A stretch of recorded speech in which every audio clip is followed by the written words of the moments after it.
അതുപോലെ അമ്മ ആ ജോസ്കോയിലെ ഒരു ഡോക്ടർ അനിലെന്നാ അവന്റെ പേര്, അവിടുത്തെ സൈക്യാട്രിസ്റ്റിന്റെ പേര് ഒരു അനിലെന്നാട്ടോ.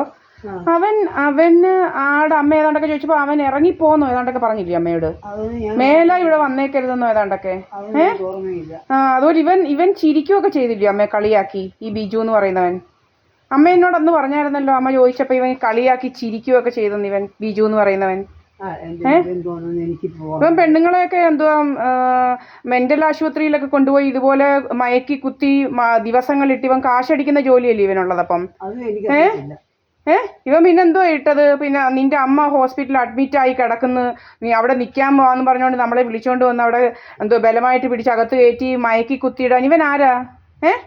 അതുപോലെ നാട്ടുകാരടിച്ച് തല്ലി ഇതിനകത്ത് പലപ്പം കയറിയിട്ടില്ലയോ നമ്മുടെ എന്തുവാ പോലീസുകാർ വന്ന് വാറൻ്റ് ഒന്നും ഇല്ലാതെ അടിച്ച് അകത്ത് കയറി എൻ്റെ 2 ക്യാമറ ഹാക്ക് ചെയ്തുകൊണ്ട് പോയതും 1 മണിക്കൂർ ഇതിനകത്ത് ഇരുന്നതും എല്ലാം. ഇതൊക്കെ ചെയ്യാൻ ഇവരൊക്കെ ആരാമേ? ആരാ ഈ അധികാരം കൊടുക്കുന്നത് നമ്മുടെ വീടിനകത്ത് ഇങ്ങനെയൊക്കെ അനാവശ്യം കാണിക്കാന്? അതുപോലെ കുട്ടൻ എൻ്റെ എന്തുവാ ഗേറ്റ് വന്ന് പൂട്ടാനൊക്കെ ഇവൻ ഇത്ര ധൈര്യം എവിടുന്നാ? നമുക്ക് ആരുടെയും ഒന്നും പൂട്ടാൻ പറ്റത്തില്ല, നമ്മളൊക്കെ പൂട്ടിയാൽ നമ്മൾ ജയിലിൽ കിടക്കുമല്ലോ, നമ്മളങ്ങനെ ചെയ്യത്തുമില്ല. പിന്നെ ഇവനൊക്കെ ആരാ? ഇവൻ എൻ്റെ മുറ്റത്തൂടെ അങ്ങ് റോന്തി ചുറ്റുമായിരുന്നു ഈ വടക്കേലെ സുബ്രഹ്മണ്യൻ എന്ന് പറയുന്ന കുരുടൻ കുട്ടന്. അവന് ഒത്തിരി സൂക്കേടെടുത്ത് എന്നോട്. ഇവൻ എന്നെ കല്ലെറിയല്ലോ, നിങ്ങളുടെ കല്ല് കണ്ണെറിഞ്ഞ് പൊട്ടിച്ചത് അവനില്ലയോ? പിന്നെ ഇപ്പൊ ഇവൻ എന്നെയും കല്ലെറിഞ്ഞ് എന്റെ കണ്ണ് പൊട്ടിക്കാൻ ഇവൻ നോക്കി. ഇവൻ എന്തോ ഇങ്ങനെ എന്നിട്ട് ഇവൻ എനിക്കെതിരെ കൊണ്ടുപോയിരിക്കുന്നു. ഇവൻ എന്നെ കല്ലെറിഞ്ഞിട്ട് നിങ്ങളെയെല്ലാം കല്ലെറിഞ്ഞിട്ട് ഇവന്റെ വസ്തുവിന് 10 പൈസ പോലും കൊടുക്കാതില്ലേ എന്നെ കൊണ്ട് 12 വർഷം കേസ് പറയിപ്പിച്ചത്. ഇവൻ ആരാ പിന്നെ ഇവിടുത്തെ ഇത് വരാന്? ഇവന്റെ മോൻ ഇവിടെ കയറുന്നെന്ന് കഥയുണ്ടാക്കാൻ രാത്രി പാതിരാത്രിക്ക് ഇതുവഴി ഇങ്ങനെ പോയിച്ചു. അതുപോലെ ഇപ്പോഴും കുറെ അവന്മാര് ഇവരെന്തിനാ ഈ ഹെൽമെറ്റ് വെച്ച് ഇവന്മാരൊക്കെ വരുന്നത്? ഇവന് ഹെൽമെറ്റ് ഊരി നടക്കരുത് ഇവന്മാർക്ക് ഇതിനകത്തോട്ട് വരുമ്പം. ഏത് വീട്ടിലെ ആൾക്കാർ ഹെൽമെറ്റ് ഊരാതെ കയറുന്നത്? ഹെൽമെറ്റ് ഊരി വന്നാൽ മതി എന്ന് പറയണേ. ഇവിടെ ആളെ അറിഞ്ഞ് വന്നാൽ മതി. എന്തോ ഈ ഹെൽമെറ്റും വെച്ചുകൊണ്ട് പെരക്കകത്തെല്ലാം കയറി റോന്തി വിട്ടേണ്ട കാര്യം എന്തോ ആളുകൾക്ക്? ഇവിടെ ആണുങ്ങളൊന്നും വരുന്നില്ലല്ലോ. ഇവിടെ എന്തോ കഥയുണ്ടാക്കുക ആണുങ്ങളെ കുറിച്ച് കഥകൾ, ആണുങ്ങളെ കൊണ്ട്. അതുപോലെ ഞാൻ ജോലി ചെയ്യുന്നിടത്തൊക്കെ ഇവന്മാർ കഥകൾ എന്തോ ആണുങ്ങളെ കൊണ്ട് അനാവശ്യം ചോദിപ്പിക്കുക എൻ്റെ പുറകിൽ നടന്ന്. എന്താ പെണ്ണുങ്ങൾക്ക് ജോലി ചെയ്യാൻ പറ്റത്തില്ലയോ? പെണ്ണുങ്ങൾ ഏതെങ്കിലും ആണുങ്ങളോട് സംസാരിച്ച ഉടനെ അവരുടെ കൂടെ പോകാനാണോ? ആണോ?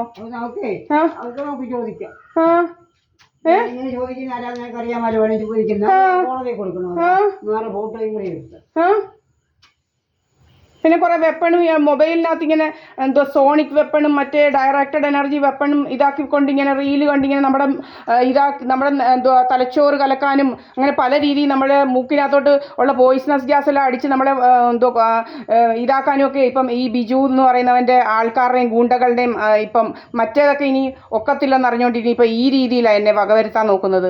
അതിനും എല്ലാം തെളിവ് കിടപ്പുണ്ട്. ഈ പുക വരുന്നത് അങ്ങ് ദൂരെ എന്നുള്ള മുറിക്കകത്ത് എൻ്റെ ബെഡ്റൂമിനകത്ത് വരെ പുകയായിരുന്നു.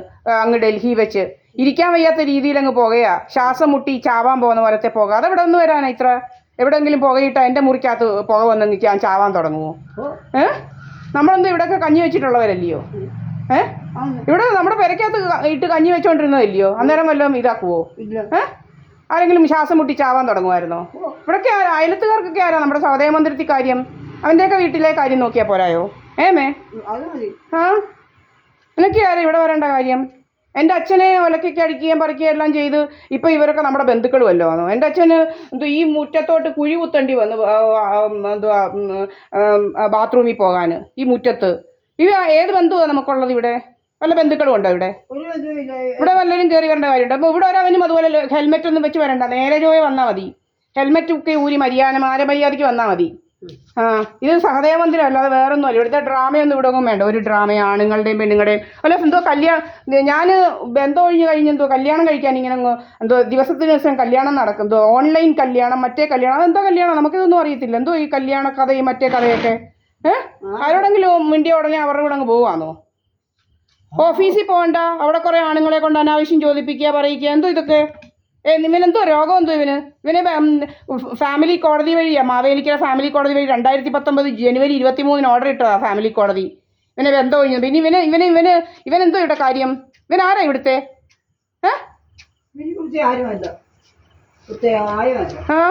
ഇനി ഇവനെന്തുവാ സൂക്കേടെന്തുവാ? ഹൈക്കോടതി വരെയാ രോഗം എടുക്കുന്നത് ഇവന്റെ ഗൂണ്ടകള്. ഇവനൊക്കെ ആരാ നമ്മുടേത്?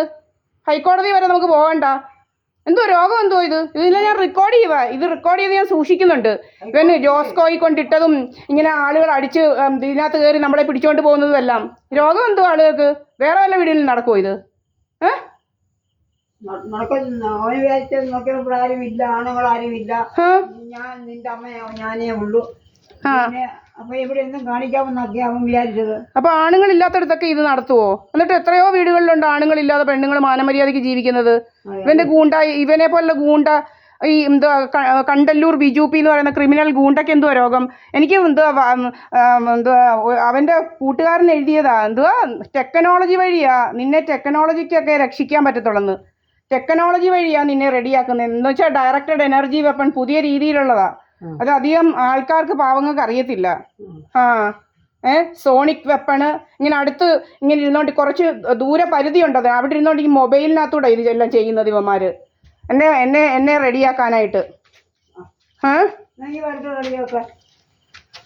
അതല്ലേ ആളുകൾ അറിയാതെ ഇങ്ങനെ ശ്വാസം ഇതാക്കുക, ശ്വാസം മുട്ടിച്ച് കൊല്ലാൻ നോക്കുക, എന്നിട്ട് മയങ്ങി തലക്കിങ്ങനെ സോണിക് വെപ്പൺ ഉപയോഗിച്ച് അടിച്ച് നമ്മളെ മയക്കി താഴെയിട്ട് ആശുപത്രിയിലാക്കി എല്ലാം വകവരുത്തി നമ്മുടെ സ്വത്തും മുതലും ഒക്കെ തട്ടിയെടുക്കാൻ നോക്കും. ഇവനെന്തോ രോഗം എന്തോ ഇവനെന്തോ രോഗം? ബിജുപി എന്ന് പറയുന്ന കണ്ടല്ലൂർക്കാരന് അവനെ കൊടുക്കാനല്ലല്ലോ ഈ സ്വത്ത്, അവനല്ലല്ലോ വാങ്ങിച്ച്. അവന്റെ തന്ത ഉണ്ടാക്കിയതാണോ ഇത്? ഉണ്ടാക്കിയതുമല്ല, ഇത് ഞാനും നിന്റെ അങ്കിളുടെ അച്ഛൻ്റെ കൂടെ വകയാ. രണ്ടുപേർക്കും തന്നു. പ്രീതയുടേത് അവക്ക് കൊടുത്തു മാനമര്യാദക്ക്, ഇവിടെ എനിക്കും തന്ന്. അപ്പൊ അവളുടേതിനകത്തൊന്നും നമ്മൾ പോന്നു പോലും ഇല്ല, കാല് കുത്താൻ പോലും കയറത്തില്ല. അമ്മയ്ക്ക് അറിയാമല്ലോ.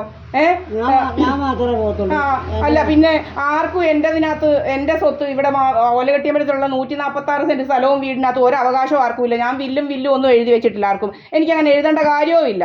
മനസ്സിലായില്ലയോ? എനിക്ക് കൊണ്ടൊരു കൊച്ച്. അത് തന്നെയല്ല, അമ്മ ഞങ്ങൾക്ക് എത്രാമത്തെ വയസ്സിലാണ്, അമ്മയുടെ എത്രാമത്തെ വയസ്സിലാണ് വസ്തു തന്നത്? 80 കഴിഞ്ഞപ്പോഴേ 81ാമത്തെ വയസ്സിലാണ് തന്നത് കേട്ടോ. എന്ന് വെച്ച് കഴിഞ്ഞാൽ 18-ലോ 19-ലോ തന്നത് ഞങ്ങൾക്ക്. 2019 തന്നത് അമ്മ. ഞാൻ 38 ജനിച്ചത്. എന്നിട്ട് അമ്മ ആർക്കെങ്കിലും ബില്ല് എഴുതി വെച്ചോ? പിന്നെ ബില്ല് എഴുതാൻ എല്ലാരും ബില്ല് എഴുതാൻ നടക്കുവാണോ? നിന്റെ പേരിൽ തന്നോ കര കൊടുക്കുന്നു. അല്ലാതെ ഇവിടെ ആരും ബില്ലും ഒന്നും എഴുതേണ്ട കാര്യമൊന്നും ഇല്ല കേട്ടോ. ആർക്കും ബില്ല് എഴുതേണ്ട കാര്യമൊന്നും ഇല്ല. ഞാൻ പിന്നെ സൂക്ഷിച്ച് എന്റെ പ്രമാണം ഇനി ഒരവന്റെ കയ്യിലും കിട്ടരുതെന്നുള്ളതുകൊണ്ട് സൂക്ഷിച്ച് വെച്ചിട്ടുണ്ട് ദൂരെ. ഏതവനാ എന്റെ പ്രമാണം എടുക്കുന്നതെന്ന് ഇനി എനിക്കൊന്ന് അറിയണം. ഏതവനാ എന്റെ പ്രമാണം എടുക്കാൻ വരുന്നേന്ന്.